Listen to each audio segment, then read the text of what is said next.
In 1 year in the United States, there are about 500,000 divorces. There's about 1 million men and women who look for lifelong happiness with each other admit that they had not found it. It means many thousands of children who need the security of a home and parents lose it. It means that for every 4 couples who get married, 1 is divorced. It means that with every passing year, more American marriages face the probability of failure. Perhaps it means that the basic reasons for these divorces preceded the marriages. Why did this charming couple wind up in court? Why did it have to happen this way for them? Whose fault was it? What was wrong? Was it bad luck? Was it fate? For before they became bride and groom, these two were in love.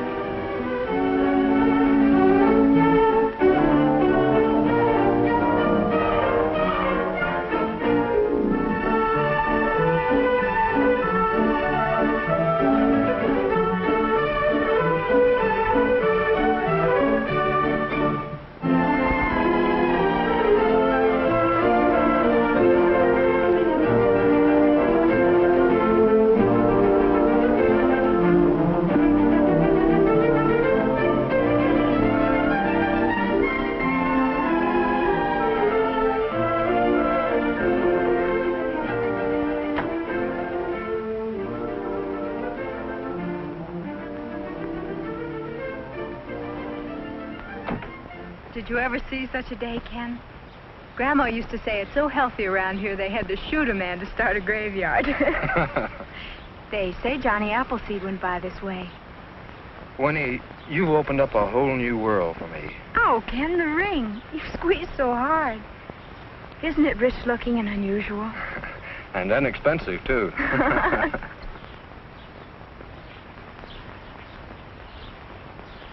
Ken, I can hardly wait until September to get away. It'll be such fun to be together all the time, and we'll be so close to everything in New York. Art shows and foreign films, and well, I'll even see the ocean for the first time. Ken, do you leave your razor blades lying around? Don't be a Philistine, Winnie. Well, it's a lucky thing Fran found us a 2.5 off campus.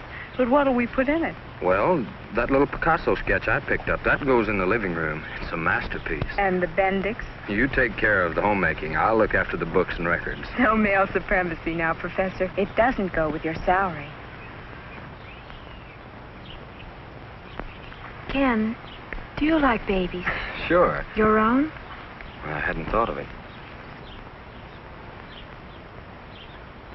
Are you insured, Ken? No. Why? Well, we know so awfully little about one another, don't we?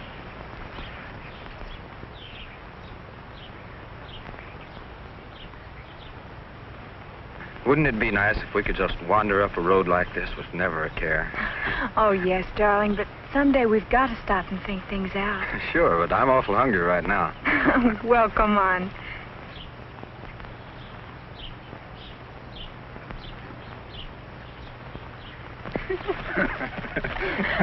A man chases a woman until she catches him.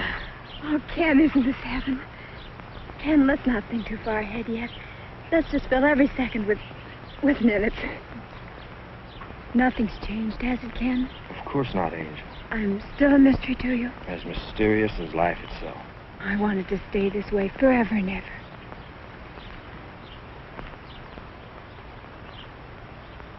The earth and the grass hold grand international confabulation with the sun, while man, the stumbler and finder, goes on. But, Ken, that's beautiful. You're a great writer. A teacher of great writing, Winnie. That was your most famous poet. Sandberg, I know. But, Ken, you're going to be greater than he. You're going to be one of the most famous novelists in America. If I ever get the novel written. What do you mean, if? Of course you will. That depends on how easy you are to catch with a typewriter. I never run away from you. Not really. Sometimes you do. I think I've caught the way you talk or feel, but when I try to put the words on paper, they don't ring true. I realize that I don't know you well enough to recreate you. You will, Ken. I have all the faith in the world in you.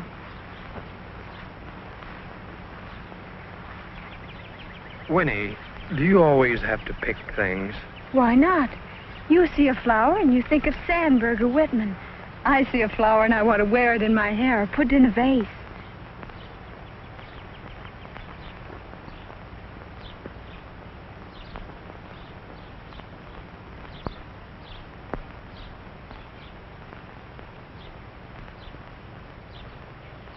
Nature was kind to your face, Winnie. Oh, I like compliments.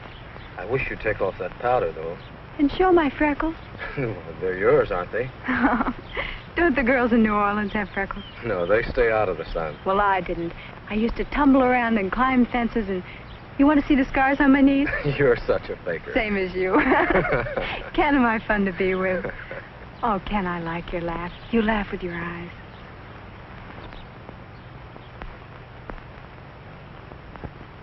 You know, when you're 100, I'll be 105.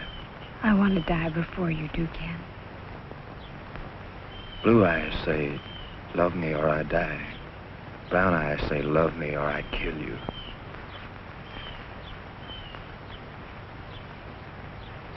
Oh, Mr. Instructor, if your students could only see you now.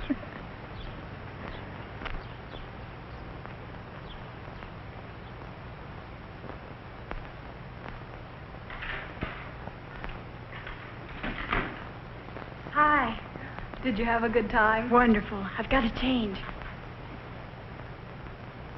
At first, I thought it was only a summer romance. Ken would soon be going back to his regular teaching job in the East. But I was wrong. I like Ken all right, but I feel more comfortable with Joe. We know the same steps, like the same books. She could have got engaged to so many nice boys in town. They used to shower her with attention, put her on a pedestal. I guess they were too easy to get.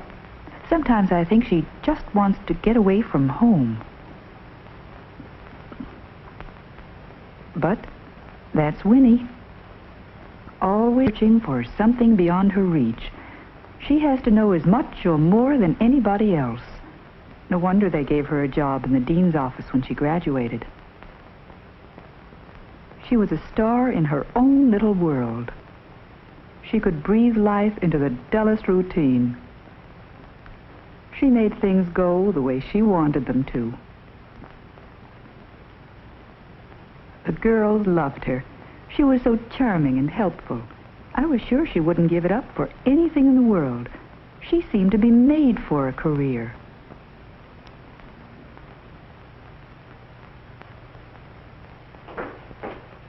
Be a darling man. Help me with my zipper.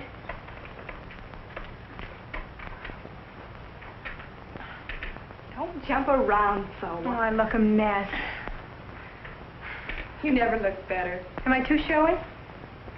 Some of Ken's friends are coming in from the East today. I want him to be proud of me. There they are. Bye, May. Bye. Have a good time.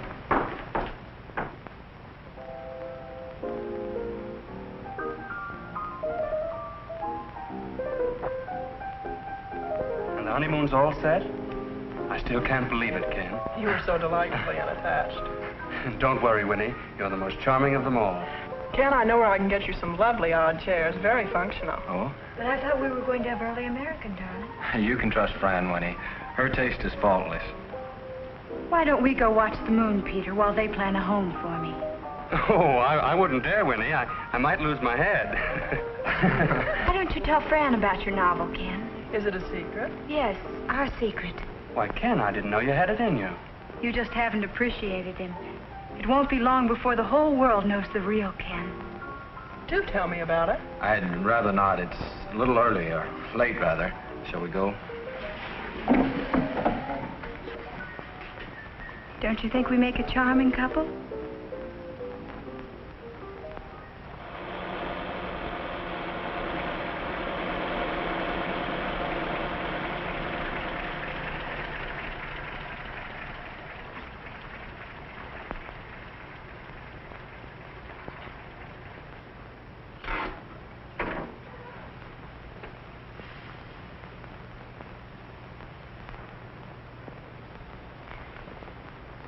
Did I make an impression, Ken?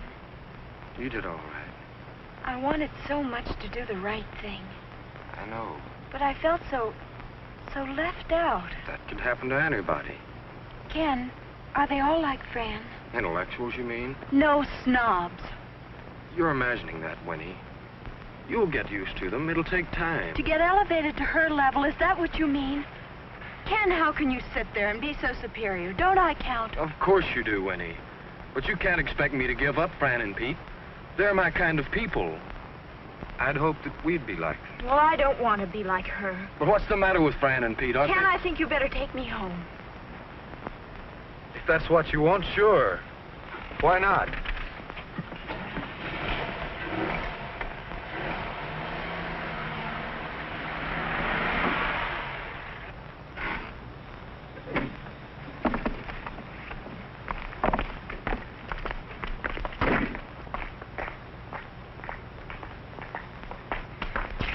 Look, darling, hasn't this gone a little too far? It certainly has. But you can't expect me to be any different from what I am. Don't you expect to change, even a little? After all, I've been giving up everything in the world for you. But what if I don't write that novel? Ken, you don't seem to realize yourself how good you are. No wonder Peter said... But I've never had anything published. You're being unfair. Why? Because I want you to be famous? Ken, you don't realize how exciting a writer's life can be. There's no greater thrill in the world. Can't you be just a college professor's wife? Isn't that enough? And play ghost to your Hamlet? Oh, no, I'm not going to sit at home with the four walls and count pennies or alter myself to suit your friend's taste. Winnie, I love you. And I love you, Ken. But I'm not going to let you change me. You're not going to change me either. I've got to feel free to be myself even after we're married. Well, that goes for me, too.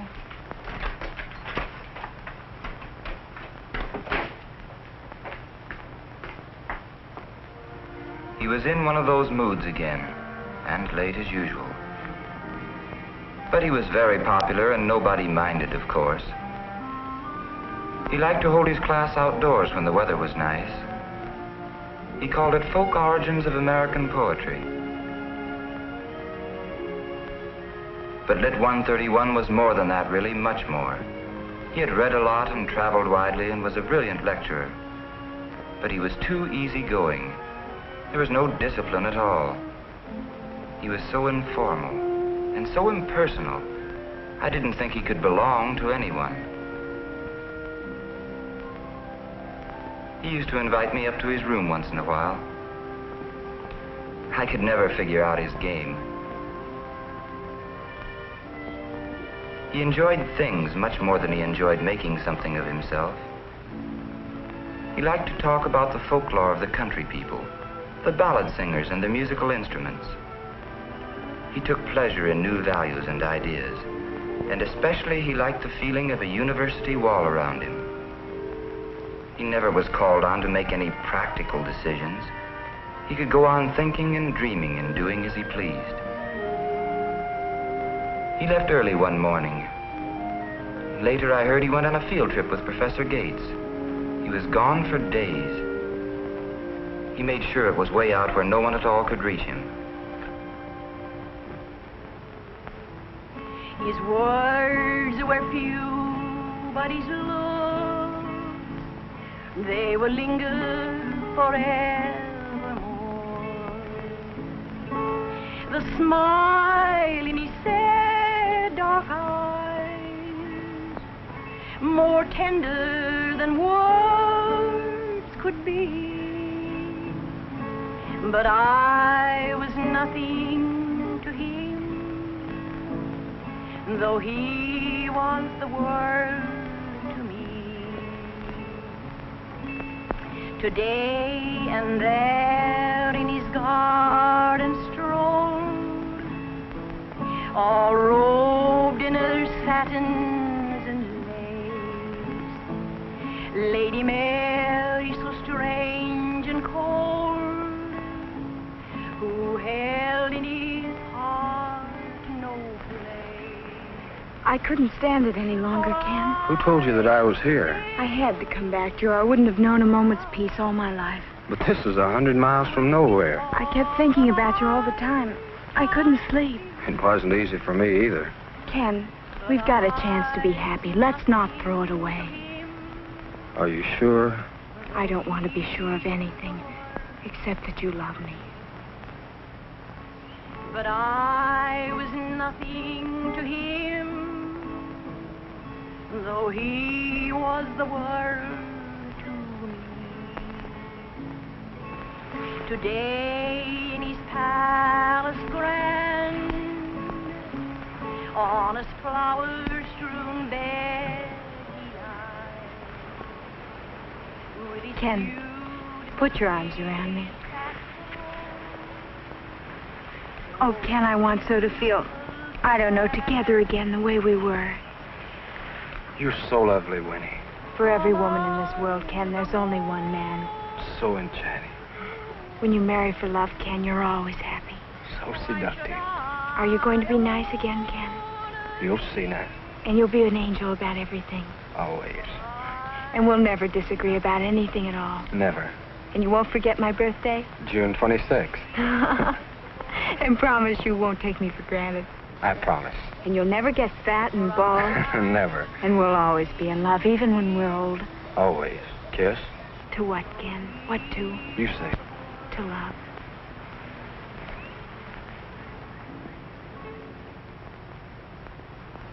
Good-looking, healthy, clever. A beautiful bride. She thinks she's in love with Ken. Intelligent, gifted, certainly old enough to get married, to know his own mind. He thinks he's in love with Winnie. He likes her vivaciousness, but he doesn't realize it can't be bottled up and controlled. She likes his air of distinction, but she wants him to accept her taste. He likes her simplicity, but he wants her to be sophisticated and understand his complexities at the same time. She likes his romantic moodiness, but she wants him to be a steady provider, too. He likes her maternal qualities, but is not prepared to give up his freedom to really enjoy them. He likes her efficient practicality, but he doesn't want to have his wings clipped, so he is down to earth along with her. She likes the idea of going to live with him in a new community, but she wants the people there to be like her own neighbors. She likes almost everything she knows about him, but lots of what she knows is in her own imagination. He's willing to promise the world, but he is probably unable to give even himself. What a lovely picture this bride and groom make. They might have found each other, but instead they've remained strangers. Each is a dream in the other's mind. They don't want to accept each other as they really are. They would rather change each other to satisfy their own ambitions. That's why they are doomed to fail.